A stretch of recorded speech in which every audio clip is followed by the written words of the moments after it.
look, I'm really excited. I've was introduced to XM8 Mastery a few years ago. I met Todd at a meeting, and I just thought, wow, this guy has a lot of value that he can add. So when this whole COVID-19 disruption kind of came in, we must have been like thinking on the same wavelengths, because he contacted me just shortly before I was about to contact him. And we said, hey, let's try to bring some, value to our customers. So he introduced me to Alena Wilson, who is the co-owner of Xactimate Mastery. She will provide us with her expert Xactimate knowledge and show you guys really some things that I didn't even think that you guys knew was possible with this software. This is a problem that I see. I mean, I travel around the country and I work with contractors all the time, and they're always saying to me, man, how do I make the bidding process easier? How do I leverage this tool? How do I, make my life easier when it comes to getting paid from the insurance company? And the good news is we've got talented people like Alena that are basically available to you guys to help you guys do that. So another interesting tidbit that I shared with Alena is, as soon as I sent out the invitation, I got some emails from customers that were like, oh, cool, she's going to be there. She's awesome. And they were really eager to dial in. So, guys, we're going to monitor your chat. If you have any questions, please post those questions. We'll make sure that we get to them. And without further ado, I want to introduce Alena, and thank you so much for being a part of this webinar with us today. Absolutely. Thanks for having me, John. We're super excited to be here. We also have Todd that you mentioned. He's going to be on the call until he has to hop off because he has another webinar. We're webinaring it up. We've never used Zoom so much ever in our lives, and we're happy to do that. So yeah, super exciting. I just want to kind of introduce myself. My specialty is training contractors specifically how to use Xactimate. I came from the adjusting world and saw that contractors were being seriously underpaid and wanted to know what I could do to help them. So I used to actually own a third-party supplementing company for a while, where I would write the estimates and act as a third party for contractors and talk with the adjusters for them. And everything that I found that worked in that company, we were pretty successful. I built a training around. So that's what we're going to be going over today, are the tactics that we found that worked in the supplementing company. And I've taught hundreds of people how to do this, and they've been super successful. So I'm really excited to share. I will say this is going to be fast paced, so I'll try to talk slow. That is not my strong point. I am a fast talker, so feel free to go, hey, repeat that, or hey, Alena, slow down, because I get really excited talking about this stuff, because this is the kind of tactics that really you can hit the ground running and start to make money using Xactimate. So it's not really going to be, I'm trying to keep it on kind of an intermediate level, so if you're a beginner, take as many notes as you can. We'll provide our contact information. You can reach out and ask questions later.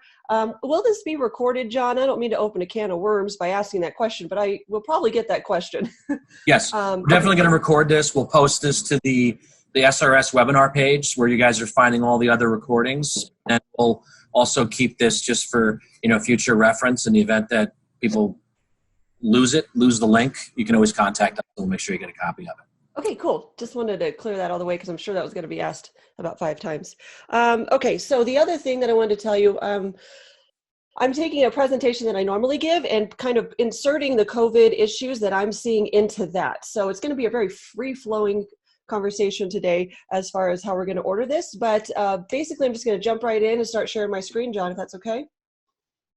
Okay, let's go. Let's just jump in both feet. So what I've got here is what I want to show you first off the bat is what I typically see from a lot of contractors that I work with around the U.S. And I don't know if this is going to make any difference to you, but this is what I usually get when someone says, review my estimate. This is the first page that I get. There's no branding. There's no information for the homeowner to read about you and what this piece of paper is. It's just this blank piece of paper. Then if we scroll down and get into the estimate, it shows your quantities and your unit prices, but it really doesn't tell them anything. And then usually your report is out of order. So there's a lot of issues that I can tell right off the bat how I can help contractors the most when I see their estimates and go, okay, I can really help this guy. So first of all, you want to be able to brand your estimate correctly. Okay, so there's a couple, the topic today is the reason Xactimate estimates don't get paid. And I kind of, like I said, I free-formed this a little bit because I saw some issues that I think I can bring to the forefront. And one of them is this branding issue. So I didn't know if we had true beginners, advanced people. So I'm just going to go through the whole spectrum today. But one of the first things that I see when I start working with contractors is they are using the wrong report type and it's not branded. So I'm going to start kind of in that beginner area and we'll build on that. So what you're going to want to do, I'm already in an estimate in Xactimate, okay? So like I said, I'm jumping in with both feet here. And I'm using what's called X1, version X1. So the old version is 28 and the new version is X1. The only difference really is when you're writing an estimate between the two versions is this blue slide out window. So if I collapse that, this pretty much looks like the old version of 28. So I don't want you to, in your head, go, oh no, she's using the new version. It's going to be super complicated.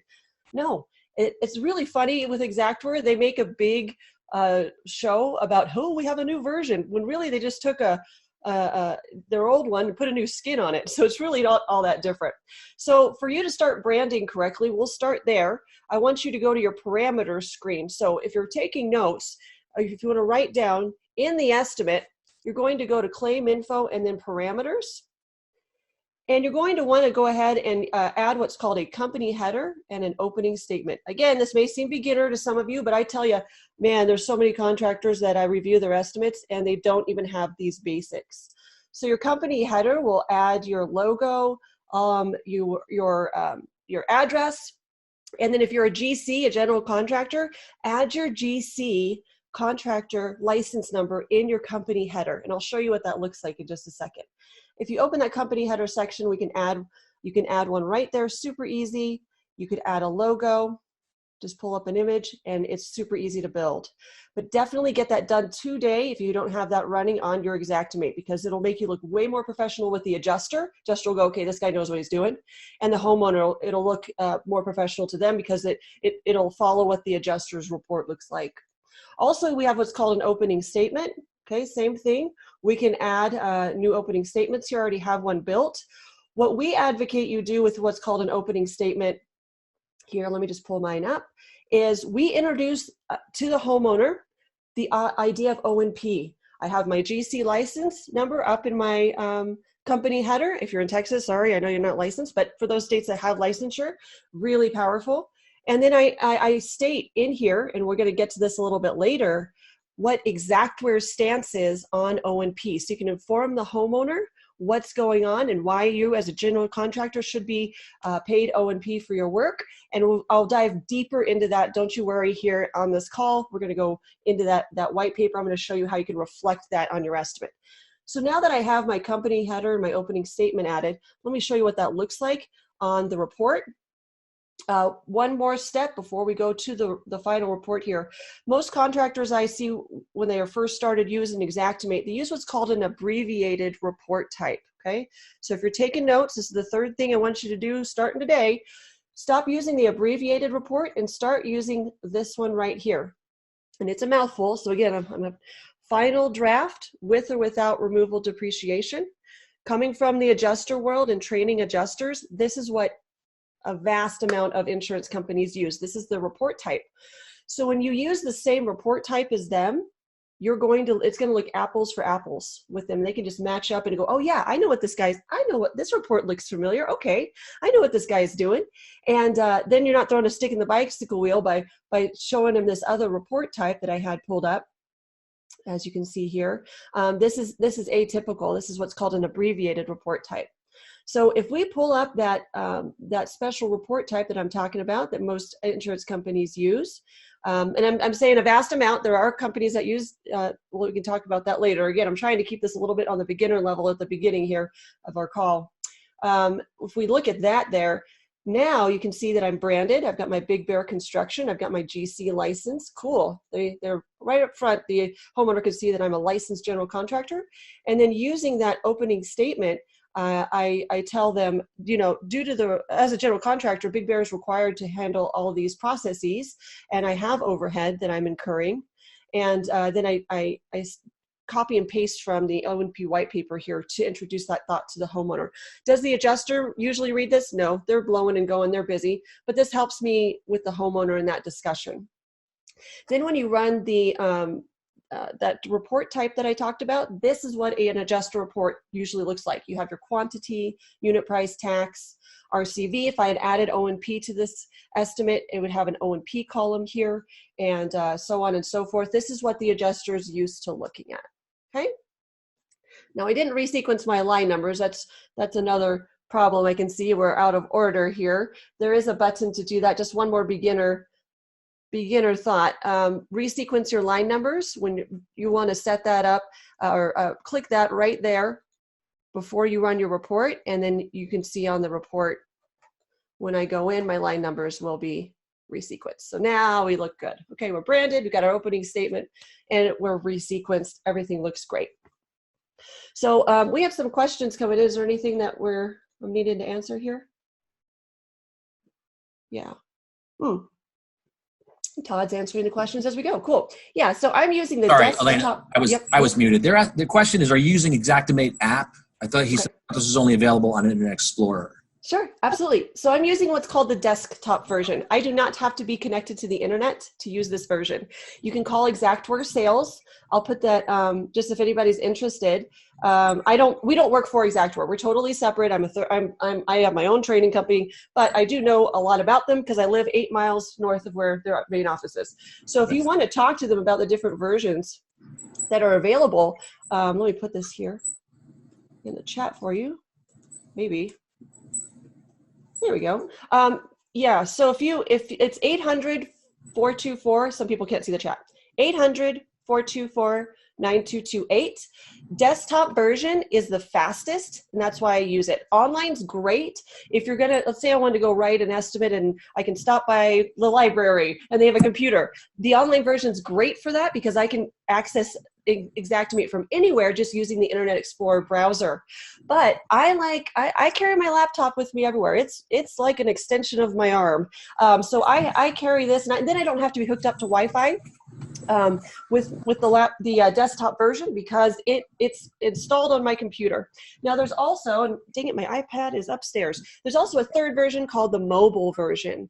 I'm kind of excited about the mobile version. I've held off for a while, not getting to know it, but I'm going to jump in this week or next week using the Disto laser distance meter. You can integrate that with the mobile version. You could do it with your laptop too, but you can integrate it with the mobile version and just carry the iPad, and your disto meter out in the field, and it will laser measure your rooms and get them right into Sketch. Now, if you're an exterior contractor only, that probably wouldn't make much of a difference to you because you can just order an Eagle View that imports, right? But yeah, anyways, that's the 3 versions. Desktop is fastest, mobile is for iPad and all that.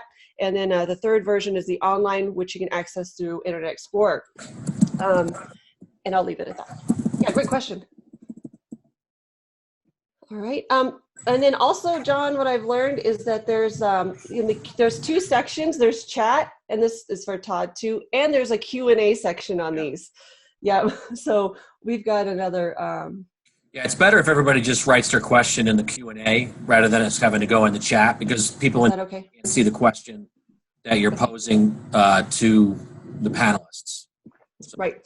So I kind of opened a little bit of a rabbit hole here. Well, you can import an Eagle View into Xactimate, but you have to order it through Xactimate. I have a tutorial on YouTube about that, so I won't talk about that today. It's kind of outside the parameters of what I'm trying to do today, but you can import an Eagle View. Go to XM8 Mastery on YouTube and find my import into Eagle View. I've got one for both versions, whether you're using the older version 28 or X1. We've got you covered. All right, so going back to that company header and the opening statement, they're really easy to add and edit. You just would click on model and then just add a new one and save it. Same with your company header. It's super easy to do. Just jump in there and play around with it. It's really intuitive. It's not something that's super hard to get set up. Okay, so the other thing that I was going to show you, I think I closed my report here, is this estimate would be fine to give to a homeowner. And if you don't have the original statement of loss from the adjuster yet, and you don't know what he's paid for, this works fine. It shows everything that the homeowner would need to look at. There's a couple other reports that just show totals, so the customer doesn't get into the nit and noid of each line item and the cost and everything. But it's a pretty good report for you to, if you're out there with the adjuster, if you show your adjuster, if you show up with an estimate, this is a fine report for that. However, what people will do, or a lot of contractors I start to work with, maybe they have their branding on point and they have their opening statement and everything ready to go, but this is what they submit after they've already seen the original statement of loss. And what I mean by that is you're kind of in the supplementing stage at that point. So the original adjuster has given the homeowner some money.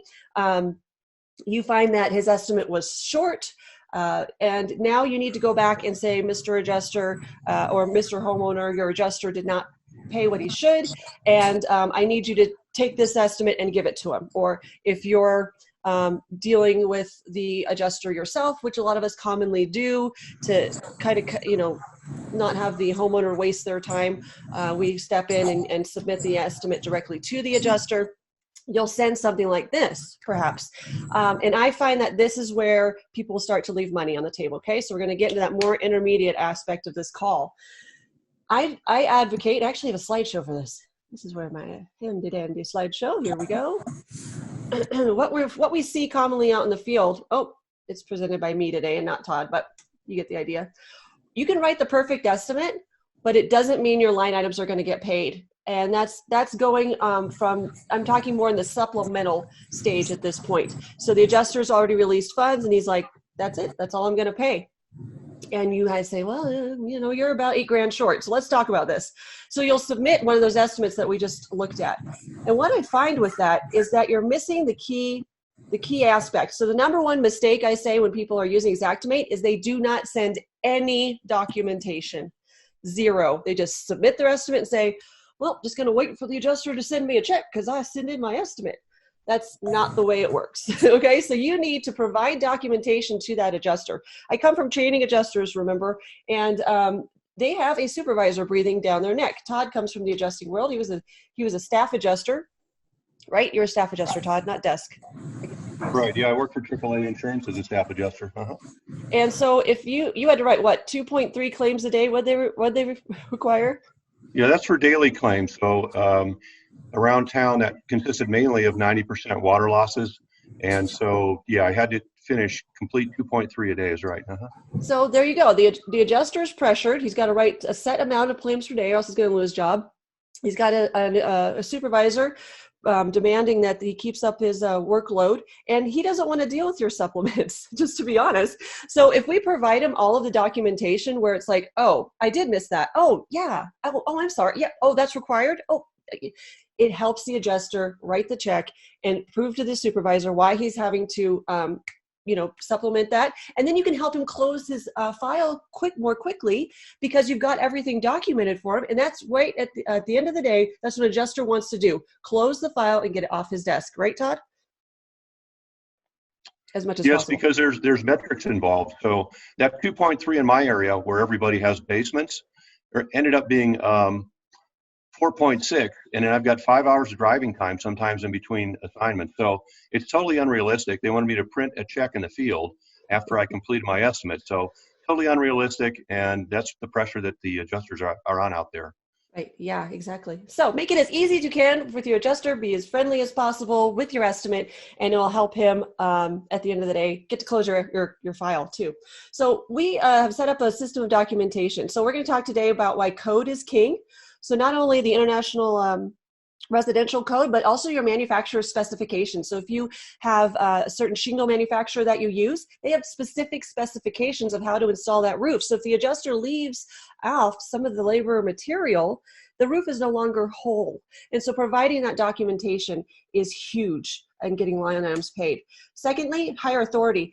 So we're not making this stuff up. When we are asking for additional line items on our estimate that were missed, there is someone else that has made the rules and is telling us to do it, right? It's not like the Wild West where you just would come out with a notepad and write it up and say, here's what I think. We're playing by the rules. We're using Xactimate.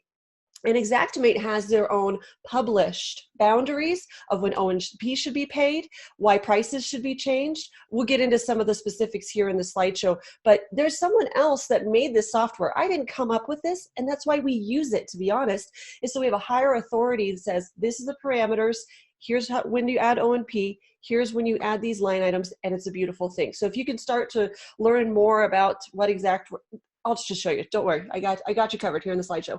Third, and my favorite thing to talk about is photos. Let me tell you about when we were in a third-party estimating business that we ran. I would get 3 photos. I'd get a close-up of a shingle hail hit. I'd get a close-up of a window screen and a picture of the grass. That's it. And I'm supposed to write a $35,000 residential roofing estimate off of that. Photos go so far in getting they're literally worth thousands of dollars, guys. I cannot stress that enough. So these are the 3 main things that I think will help you create a system of documentation. And once you start to set your system up, you'll get faster and better, and you'll find, as you start to research things, you'll find line items you didn't know exist. It's amazing when you start to really dig in and learn more about these 3 things. So let's just get into that. So code is king. And what we did, we're here in, I sit here in Salt Lake City, Utah, and we have little suburbs around. And one of them is called Sandy, Utah. What we did is we went to Sandy, Utah code office. And I'm not saying that most code offices will do this, but if they will do this for you, this letter is literally worth its weight in gold, if not more. Like, it has gotten so many line items paid. But we got this is piece of documentation under state law and the adopted building codes, all should say jurisdictions there. That's okay. I'm not gonna fault them, required to enforce these building codes. And then they list the 2015 IRC, IBC, and it says right now the state of Utah has adopted these codes. And what that does, on the line items that I'm asking for in Xactimate, I will state the IRC code below each line item. So let me just show you an example of what I would do. Yeah, here we are. So let me show you. So here's the original estimate that I had shown you that we had written. Here's what I would write up as a supplement estimate. I would not only acknowledge the 5 line items that the adjuster already paid, I would bold my line items, and then I would also state the code of why they should be paid. So let me get a chimney flashing, for example. I'm sorry, guys, I have a large screen, so my Xactimate verbiage is small, but basically I'm quoting the R907.5 reinstallation of materials from the IRC code. Any existing flashings, edging, outlets, vents, or similar devices that are part of the assembly shall be replaced when rusted, damaged, or deteriorated. How am I going to get this chimney flashing paid? I'm going to get my guys to get a picture. They're going to go out, they're going to lift up the shingle, they're going to get a picture of that nail going through that shingle. Now that when I remove that nail, it is now damaged. I cannot re-nail. I guess I could try to re-nail through the same flashing, but it's technically damaged at that point and needs to be replaced according to IRC code. And I note that here above. I tell them this one's 2012, this note in particular, but I could change that to 2015. So I have a package here. I have my Xactimate estimate with the line item note showing that it must be paid. I have my code from Sandy showing that it must be paid. I have a photo of the actual damage to that flashing. It's a complete package. The adjuster has nowhere else to go. It's all right there for him.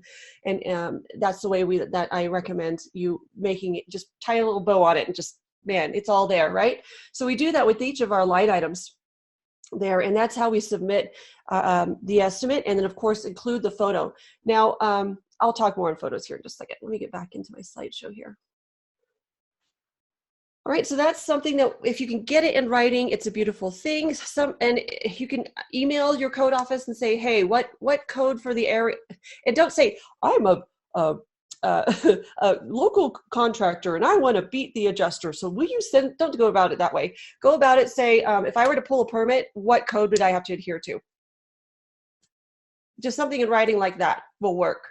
Not that I'm trying to make you, be in any way pull the wool over your local building code office's eyes, but that's kind of another way to state it, just so that they'll put something in writing. How did you get this? Go ahead. If you don't want to do it just for the sake of getting paid, then do it just for the pure satisfaction of being on the roof with an adjuster who says, oh, we don't honor that code here. Then you can pull a letter out and go, I have a letter from the inspector that says it is. Do you want me to schedule a meeting so we can talk about it? Ta-da! That conversation is over. That's always fun. So it's good to have this in your back pocket. And the beautiful thing about this is if you see the last sentence of this paragraph, it doesn't matter that it's from Sandy, Utah. It says right now the state of Utah has adopted. So here in Utah, you don't have to have it from just the municipality, the whole state adheres to this, according to this guy. So I hope that's helpful. The next thing, example of code items, I'm sure pretty much all of you understand, but flashings, we've got to kick out the diverter here. We would just lift up that shingle, take a picture, show that it's damaged by the nail head. And then you've got, we can take pictures here of anything that's code related. I'll just skip through this. We don't need to. And then, of course, ice and water shield. That's huge here in Utah with our snow. And that's big in Colorado, lots of states, ice and water shield. And then, of course, going back to the code is king. So we've got our code. Also rely on your manufacturer's specs. That's something else. You can reach out to your supply house or maybe your I'm not sure if you guys carry those or not, John, keep those on file. But, if you have a shingle manufacturer that you use or a siding manufacturer that requires, a certain type of foam board insulation or, house wrap, actually house wrap is code, IRC code. If you do interior work, there's the IICRC. So with the COVID-19 stuff going on, IICRC actually has a virus class. So that might be something you want to look into. You might learn some new line items. I can go over a couple of them today at the end here, but IICRC is the International Standard for Cleaning, and they have a mold class. I've been to their water and their smoke class, and they're excellent. Also, we can rely on OSHA. I have a lady who knows the OSHA director for Texas, and this is word of mouth, guys. I don't have this in writing, and I don't know that he said this. This is hearsay, but she did say that he said OSHA in Texas is going to start talking about providing a hand washing station at the job and a room for changing. So if you go inside the home, you have to don PPE, that you need to go outside and change. I had a lawyer, I was on a panel last week. The lawyer said, the virus is like glitter. It's like, think of glitter. Anywhere you touch, I don't know if you've ever had glitter on your hands, it kind of it sticks to you, right? So until that virus dies on that surface, and I'm not wanting to freak anybody out, and I'm not by no means an expert, but it's just a thought that we have to think about now. That was a weird way of saying that, but think about what would happen if the virus was in the house. That's all. So getting trained on that kind of stuff, IICRC is huge, and then OSHA is starting to come out with some of these interesting new requirements that we're going to see. Also, OSHA is great if you're doing a lot of roofing and exterior because they, require harness, tie off, all of that on the job site. So we got a lot of questions coming in. Anything relevant that I need to touch on before we move forward?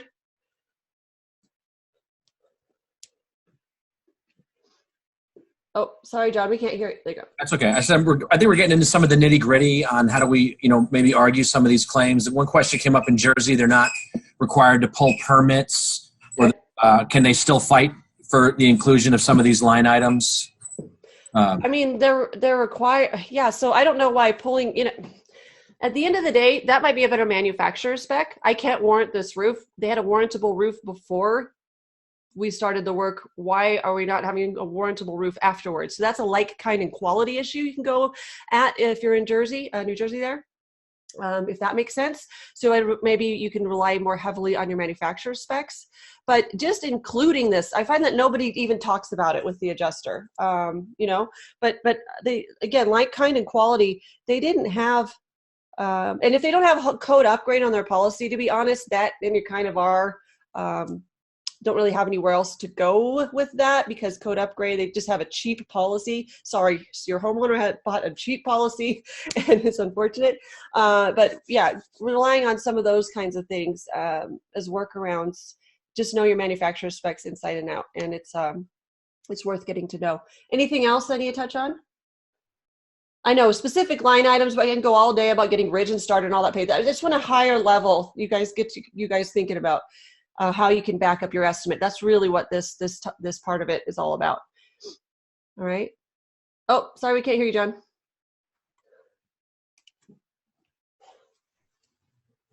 Sorry, I was going to say the one thing that we can just to try to simplify your overall message here, and that's not to suggest that it's not already simple. it's fine. I think what Alena's trying to say is that you need to build a case for the inclusion of pretty much every single line item. You've got many resources that you can use. You can use the code, you can use the manufacturer's specs, and what she's saying is take pictures to show why you need to do it, state the reasons why you need to fix it, who's making you do it that way, and then show them pictures of what was actually done. And you're bundling that all up into a package that makes it very hard for the adjuster to deny it. Now, that's not to suggest they're not going to deny it. Right. More stuff that you include. I mean, I've always operated under the rule of they're going to lop off a third of the line items and say no anyway. So I just double how much I include. Kind of nets out in the end. Thought on that. yeah. And at the end of the day, you are actually kind of acting as like a salesperson to the adjuster. You have to sell your estimate to that adjuster. Right. Also, there are hot button line items that they cannot pay. They will get fired. They will lose their job. It's just a nature of the industry. I saw that all the time when I was training adjusters how to use Xactimate. They will get fired for adding starter to their estimate. Guess what? It's just money. Let's find some other money, some other bucket that money comes in, and it's just money at the end of the day. So when people find Ridge and Starter or O&P their hill to die on, I think that they're losing a great opportunity of adding some other, like if they're not going to pay, they're going to pay O&P on everything else in your estimate, but not the roof. Get supervisory hours added. Guess how you do that? You need to have a log that a project manager was actually there and a picture of him holding a clipboard. People don't provide that information, and they don't say, well, since I'm losing out on all that O&P, can you pay my supervisory hours? And just sell the estimate to the adjuster. If you're a good salesperson, you should be able to do that. And money is just money at the end of the day. Figure out your numbers, know the number that you need to hit that's profitable on that roof, and then everything else is gravy, right? No, not gravy. I don't mean to say it that way. Just know your numbers. And I find that that's a whole other 1 hour talk I can give on knowing your numbers. So I'll stop at that. There's a lot here, guys. I told you that. We've got a lot of different things that I can go down. But right now, I just want to focus on getting that nice package with your estimate, with your line item notes. Include that code in your line item notes. Back it up if you need to with the letter or manufacturer. What are they called? White papers, like Owens Corning or GAF or Malarkey will give you a paper that's a PDF that you can send to them. So, all right. Is it okay to move forward to my next point? We're doing good on time, though. I'm surprised. All right, we're going to go ahead. I'm going to move on to the Xactware stance on a lot of these things. And again, a code is outside authority, and so is manufacturer specs and OSHA. So I don't mean to say that that's not an outside authority telling us to do these things. But what I want to bring into is Xactware stance. Todd is a certified trainer. I used to be a certified trainer with Xactware, so we've gotten to know them quite well. They come out to our roundtable events and speak, their pricing department, and we've talked to them a lot. So we're going to talk about Xactware's line item definitions. And most people will go, well, yeah, I know a lot of the line item definitions. But did you know that Xactware will help back you up? My mouse is acting funny. Let me move this here. What they say here in their definition of the line item is, this is for the R&R shingles. Well, this is for the replacement, excuse me. They define what's there, but they also show you Xactware prices are close to the midpoint of the market as possible. As a result, generally half of the providers in the market will be higher and half will be lower. So when you get an estimate from AmFam that says this is our sourced pricing, that's not how Xactimate is supposed to be used. They do the research, and then we can change the price if needed. I'm not going to adhere to your pricing, AmFam. And that also goes for Matt's guy. Due to the this is really cool, this next sentence. Due to the structure at which different roofing companies operate, traditional subs versus roofing sales organizations, roofing costs quoted by local providers can cover a broad, large range of prices. So basically they're saying you can, if the shingle price is different, you have some leeway. If your labor rates have risen and they haven't caught up, because Xactware pricing can be 1 to 2 months behind the market. So when a huge storm hits Dallas with a baseball-sized hail, they're going to be behind for a month or maybe even 2. And that's when we need to change pricing. Again, that's another rabbit hole. I'm not going to talk about how to change pricing, all that, but just these higher level topics that you need to be thinking about. What's cool about this roofing sales organization statement is they're saying we can see that there's a shift in the market. Two I can't ever say it. 2 chucks in a truck. I think I'm saying that right. Is one way, and then you've got your roofing sales organization where you've got your branding. You've got guys in nice shirts. Your trucks are wrapped. You've got overhead. You've got a nice office staff to facilitate the homeowner and answer. A place where you have admin and phones and internet. That's totally different. Okay, and they're acknowledging that here, and the reason they're doing that is because in their white paper, they have a white paper on roofing pricing. And Todd, you know this paper better than I do. Are you still here, or did you have to jet? I don't know.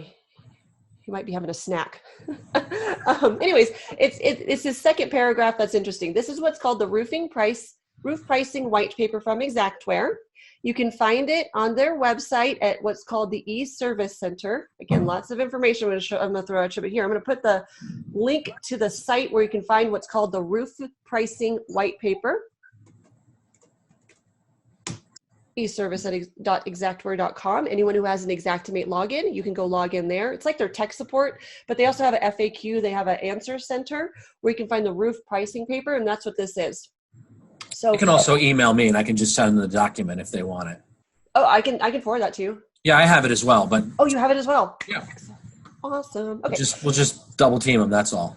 Love that. That's amazing. I also like to give them a resource. There's lots of really cool things over there too. So do both. Be sure to visit and reach out to John too, if you want this paper. So I've zoomed in on it's kind of a lot. It's like 3 or 4 pages, but I just took this part out. In the past, the residential roofing industry is primarily made up of traditional subcontractors with their own crews, their own employees who perform the shingle installation. Now, market expansion has created a call for general contractors who specialize in few critical trades.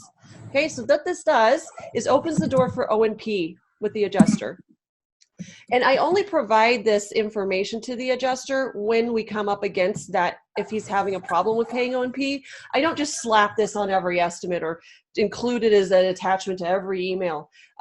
Limit what the discussion is. So if you're having problems getting O&P paid on roofing, or the job as a whole, they don't want to pay. That's where this roof pricing helps. And there's some other really great verbiage in here, but that's what I'm gonna focus on. And then it talks about overhead costs, desired markups, margins may vary. It's some really great verbiage here that you can show the adjuster. You can copy and paste it into an email. All right, and then there's the overhead and profit white paper as well. I'm not sure why I don't have it in my slideshow. So let's just pull that out for anybody who hasn't ever been exposed to the O&P white paper.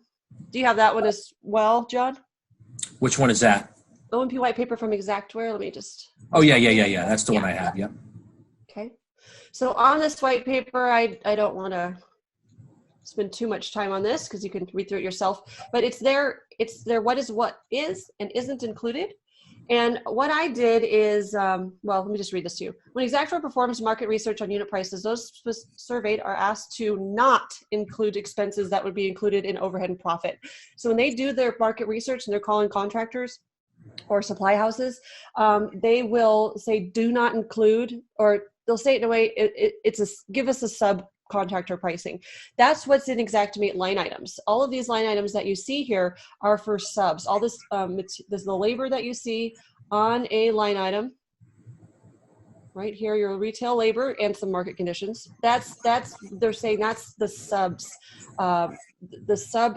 They do actually work in subcontractor overhead and profit into that labor as well. By the way, it'll state that here in this white paper, but not a general overhead and profit is not included. Okay, so this is what I copied and pasted into my opening statement. Again, most adjusters don't read opening statements. It's more for the homeowner to understand. We are coordinating the job for you, so you don't have to call the siding guy. You don't have to call the window guy. You don't have to be in charge of coordinating this. We will do it for you, but we are owed overhead profit because of that. That's why we're adding this 10 and 10 to the estimate. I like the homeowner to be informed and know what's going on. I hate it when homeowners are in the dark, so that's why we put this on the opening statement so you can talk to them about that. So that's the overhead and profit white paper.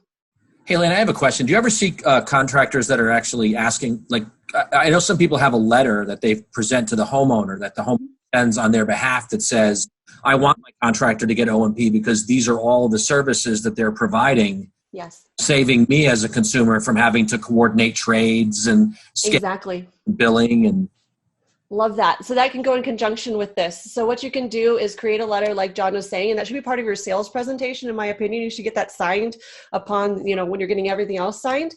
That way you should just draft a letter that comes from the homeowner's perspective in the event that they don't want to, the insurance company doesn't want to pay O&P, that says something like what just John and I were just stating. I, the homeowner, have a contract with ABC Construction.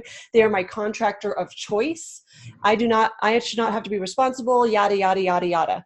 Also, the homeowner, you can put in there if you have your workers' comp or your just your general insurance, that falls that load will fall on the contractor instead of the homeowner. That's why they hired a contractor, right? A qualified contractor. Lots of great verbiage can go into that letter. So think about drafting something like that and then have the homeowner sign it. And then when you come up against the O&P arguments or whatever's going on, have the homeowner email that in or you can send, depends on how you want to do it, but that needs to go from the homeowner to the adjuster, not from you. Does that make sense? It's originating from the homeowner is where it should come from. Yeah, I actually have a copy of a letter that I put together. If you guys want to email me, I could send it to you. Just use it. You're creating a lot of busy work for yourself there, Judd. No, it's already done. It's just. That's amazing. Well, I'm just saying that you're going to get like a flood of 118 emails this afternoon. Hey, I'm stuck in my house for the next 6 months. What do you want me to do? All right, fine. Yeah, so that's how we handle that. And I know it's a lot of information, guys. I'm so glad this is being recorded, like we said. So if you're feeling overwhelmed or like you're drinking from a fire hose, we are recording this. So you can go back and take a look. Also, it's all in my training that I teach. You have to seed in that I do teach this stuff, in my my training. All right, okay, let's go back here. Okay, so let's talk about some photo best practices. This is where if you do one thing on your next job, code and all that's great. It takes some time to gather all that and you can immediately start taking better photos, immediately start including those in your estimate. This is a game changer that you can do today if you wanted to. All right, so with our photos, best practices, let me see here's what I usually get. Here's the amount of photos. That's what I usually get when I'm trying to write a $35,000 roof claim. That's the extent of the photos. Those 5 photos that I just showed is what I would typically get. I said 3 at the beginning, being a little facetious, but this is typically what I get. They say, okay, write me a $35,000 roof estimate. I'm going, okay, I'll write it up. I don't know if it'll get paid. Okay, so what photos to include? First of all, I'm going to do best practice. Let's see. I hope you can see me. I don't know if John is big on the screen or not, or me.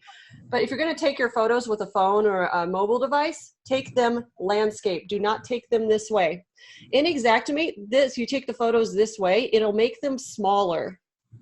It also makes them like fuzzy. It does a weird thing when you do portrait. You want to take everything landscape, and that way it lays out in Xactimate correctly. And you can see much more clearly what you're trying to take a photo of. And if you start, again, just systems and processes, create a photo checklist. Of course, I have one in my training already, but you can easily build one out yourself. And that's just by thinking of what I need photos of when I'm going from roof, exterior, and then the interior of the home. So again, come from training adjusters. This is how we train them. First of all, you show up, you take a picture of the address. So whether it's on the curb or on the house, you take the picture there so you know where the pictures start. Then we're going to do top down and then counterclockwise. So you're going to go on top of the roof. You're going to take overviews of all the slopes. Then you'll get your close-ups. Overview, then close-ups. Big picture into the little picture. Then I'm going to get a picture of all my flashings nailed through, get a picture of satellite dishes, pipe jacks, all of that. Make sure, because when you're blowing and going and doing 5 of these a day, if we ever get back out into the field and doing these roof scopes or interior scopes, that's what you're going to want to do. Overview to small. Then we get down from the roof and we go front, right, rear, left around the home, taking overview, mid shot, and then close up of the damage. That way, when I know that the window screens were damaged on the east side of the home, because I know the way I scoped it, and I know that my first pictures on, it just makes it, if you systematize it, you get faster and faster and you stop missing. photos. So that's how I'd recommend. And then when you get in the interior of the home, we usually start with the largest room of the home first, ceiling, wall, floor. If you're a mitigation contractor, you do it opposite. It's usually floor, wall, ceiling, but just depends on what kind of contractor you are. And then we usually work kind of at a counterclockwise with the damage in the home. If it's a large loss, like when you're looking at Hurricane Harvey, stuff like that, that's how they do it. So systematize it, do it the same way every time. You'll get faster and better at it, okay? Also, shout out just a couple of things. A lot of people say, I don't want to do that because it's going to take up all of my memory. My caffeine's running out. That's right. Yes, all the memory on my phone, or the project manager's like, I don't want to put all that junk on my phone. There are apps that solve that. In fact, the Xactimate mobile app, if you could take the pictures in the Xactimate mobile app, it goes right into that estimate. It goes up to the cloud and you can download it, okay? The only danger with that is if they take a bunch of photos, you don't need them all. You have to go in and delete all the photos out. Just, it's an extra step. There's also Company Cam is a great resource. We have friends over at Company Cam. That's another cloud-based software app that you can think about. There are apps out there that will it doesn't even reside on the phone. It immediately goes up there.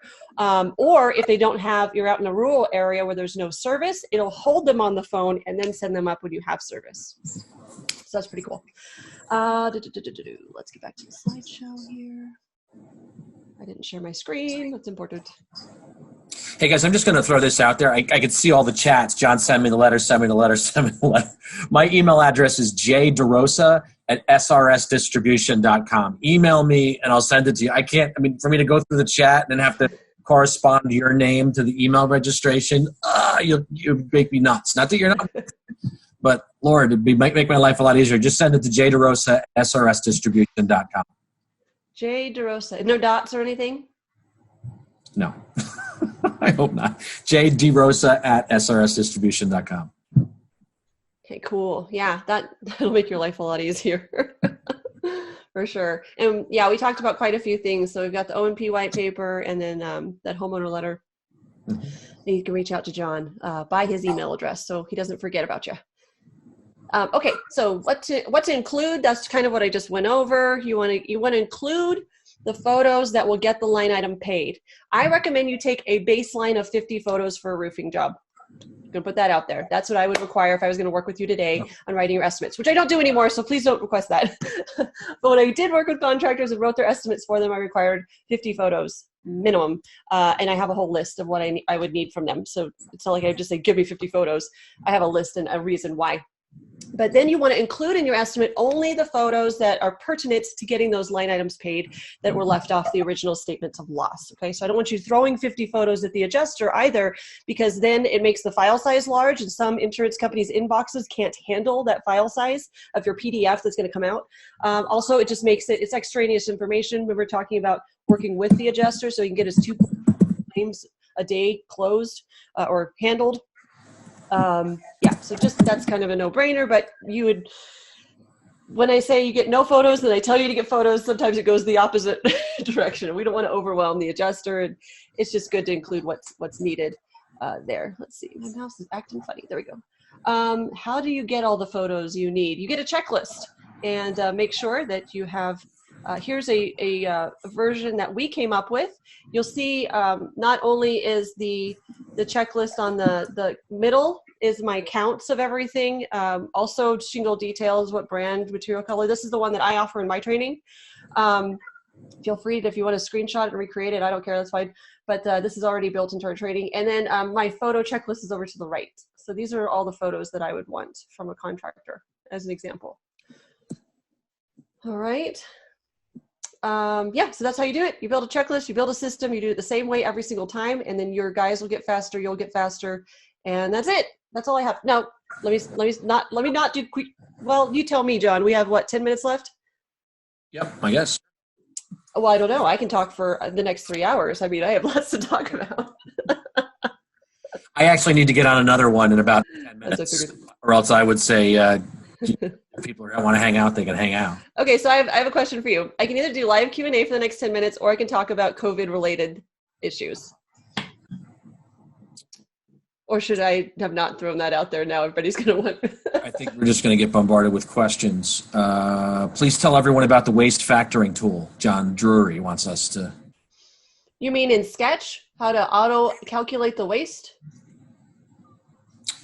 I'm not sure exactly what he's asking. That's what I'm wondering. There's two dots there, so I need to clarify on what he wants. Guys, one thing I will tell you is I know they like to argue about the fact that waste and ridge or starter and ridge are included in waste, but just note on your EagleView report, it very clearly states that those items are not there. That people are asked to exclude those items when they're calculating roof measurements and waste. And I know that you're not going to win a lot of the arguments with the adjuster because those are sort of like off-limit things from an adjuster's perspective. They can get fired sometimes for adding them, but yep, go ahead. But my suggestion is, and I learned this from Todd, I mean, just say to the adjuster, hey, look, I'm not trying to get you in trouble. I understand you guys are in a tough position, but it's not included in the waste. It clearly states that in EagleViewer's report. If you can't pay me for it, then what can you do for me? Because I got to put it in there. And you're fine that maybe some cases they'll say, hey, we'll adjust the waste percentages. Just the waste percentage, yeah. Or we'll do something different just to kind of make it reasonable. And then you're not arguing about, well, I want you to put starter in there. And you're like, I'm going to get fired. You know, it's like, well, we're together. Exactly. Because at the end of the day, we just need the money, right? Where does the money come from? We don't care. We just want the money to cover that. And yeah, you can get increased waste. And I love that little blurb at the end of the EagleView report that states that these waste percentages stated above do not include the ridge, starter, hip. They state it really well there at that last paragraph. And again, if you wanted me to send you a picture of what that looks like, I've got it in a presentation. I'll just flip you that image so you can see it and know where to find it in the EagleView report. But I might have one. I can just show them. Hang on one second. Yeah, here's an EagleView. So what we're referencing is at the very end, right here. Yep.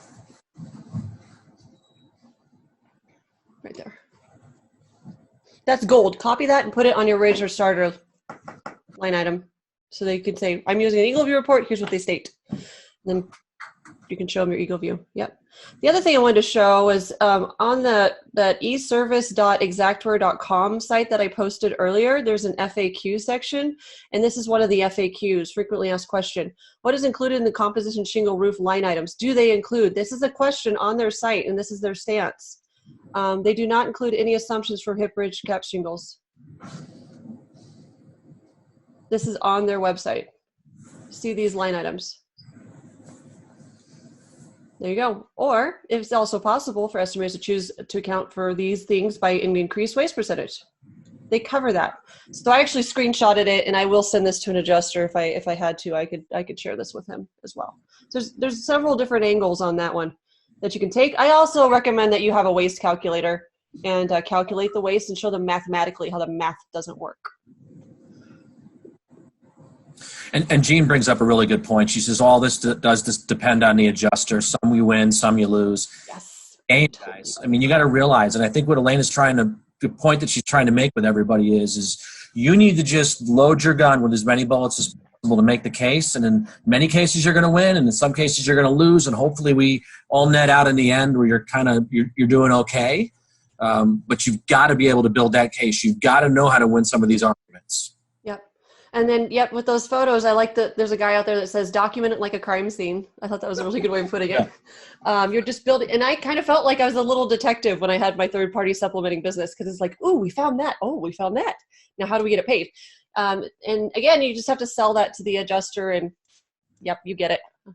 Hey, Alena, before we end this, why don't you, I don't know if you have a screen that you could put up there to just let them know how to get in touch with you, if they hire your company to do training for their staff. Next steps. Now you're like, oh, geez, I didn't even really think about that. I didn't. I just have my website that you can go to. Okay. There. And this is my email. So we're at XM8Mastery.com. Again, it kind of looks, we don't work with Xactware at all. This is our own company. I specialize in training roofing exterior and interior contractors specifically is really where I'm at. I am building out a mitigation wing in my training. So if you're a mitigation contractor, I don't know if you deal with any of those, probably not in this group.